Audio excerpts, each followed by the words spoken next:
I was meeting with a number of members of our customer value community the other day, the leaders of the value discipline in their respective organizations. It's a sub cohort we like to call the value disruptors.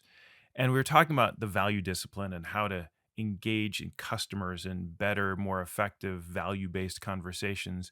And one individual said something that's really stuck with me. It's a great phrase that captures a big idea. And that is simply said, at our company, the math is last. And what he meant by that is actually a profoundly important idea, which is if we're going to help our customers understand not just the value of our solution, but the value of taking a course of action, we have this tendency to want to just show up and throw up, as it were, with the math, right? So here's all the evidence of why our solution is the better solution. Here's all the evidence for why this course of action is the correct course of action. So we build out the calculator and we kind of show up and put the calculator on the table and say, there you go. And basta, Bob's your uncle. We can make the decision. Let's get this deal closed.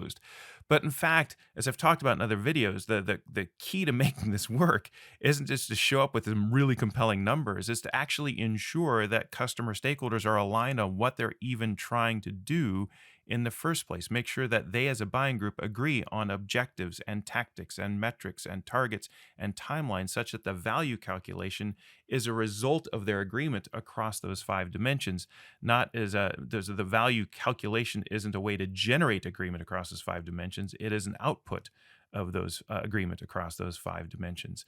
So, in sort of classic challenger language, I think the way we would put this is don't lead with value, but make sure that you're leading to value.